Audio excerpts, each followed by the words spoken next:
ಈ ರೀತಿಯ ಅಕ್ಕಿ ಪಾಯಸವನ್ನು ನೀವು ಹಬ್ಬ ಹರಿದಿನಗಳಲ್ಲಿ ಯಾರಾದ್ರೂ ಬಂಧು ಮಿತ್ರರು ಬಂದಾಗ ವಿಶೇಷ ಸಂದರ್ಭಗಳಲ್ಲಿ ಫಟ್ ಅಂತ ತಯಾರು ಮಾಡಬಹುದು.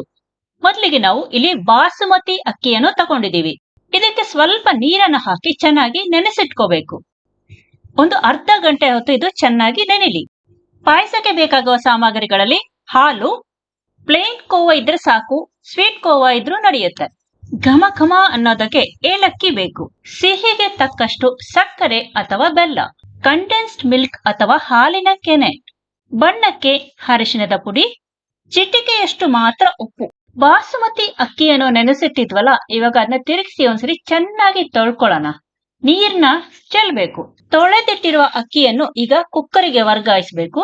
ಅಕ್ಕಿ ಬೇಯಲು ಬೇಕಾಗುವಷ್ಟು ಮಾತ್ರ ನೀರನ್ನು ಹಾಕಬೇಕು. ಕುಟ್ಟಿ ಪುಡಿ ಮಾಡಿರುವ ಏಲಕ್ಕಿಯನ್ನು ಹಾಕಬೇಕು. ಬಣ್ಣಕ್ಕೆ ಅರಿಶಿಣದ ಪುಡಿಯನ್ನು ಹಾಕಬೇಕು. ಚಿಟಿಕೆಯಷ್ಟು ಮಾತ್ರ ಉಪ್ಪು ಹಾಕಬೇಕು.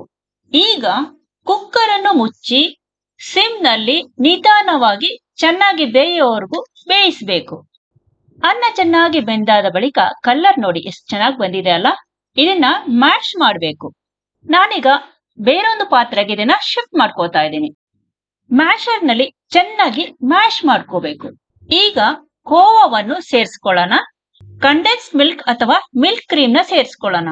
ಸಿಹಿಗೆ ಬೇಕಾಗುವಷ್ಟು ಸಕ್ಕರೆ ಅಥವಾ ಬೆಲ್ಲವನ್ನು ಸೇರಿಸ್ಕೊಳ್ಳೋಣ. ಮ್ಯಾಶ್ ಮಾಡಿದ ಅನ್ನ ಪೂರ್ತಿ ಮುಳುಗುವಷ್ಟು ಹಾಲನ್ನು ಹಾಕಬೇಕು. ಎಲ್ಲವನ್ನು ಚೆನ್ನಾಗಿ ಬ್ಲೆಂಡ್ ಆಗುವಂತೆ ಈಗ ಕಲಸಿಕೊಳ್ಳಿ. ಈಗ ಚಿಕ್ಕ ಊರಿನಲ್ಲಿ ಇದನ್ನ ಕುದಿಸಿಕೊಳ್ಬೇಕು. ಅಡಿ ಹಿಡಿದಂಗೆ ಚೆನ್ನಾಗಿ ಕಲಿಸ್ತಾ ಇರಬೇಕು.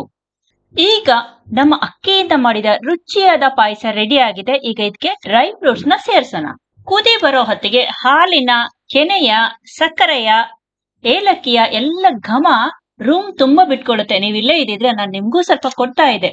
ಎಷ್ಟು ರುಚಿಯಾಗಿರುತ್ತೆ ಗೊತ್ತಾ? ನೀವು ಒಂದ್ಸರಿ ಟ್ರೈ ಮಾಡಿ ಹೇಗ್ ಬಂತು ಅಂತ ನನಗೆ ಹೇಳಿ. ನನ್ನ ಹೊಸ ವಿಡಿಯೋ ಪ್ರತಿ ಸೋಮವಾರದಿಂದ ಶನಿವಾರವರೆಗೂ 5 ಗಂಟೆಗೆ ಅಪ್ಲೋಡ್ ಮಾಡ್ತೀನಿ. ತಪ್ಪದೆ ನೀವು ನೋಡಿ.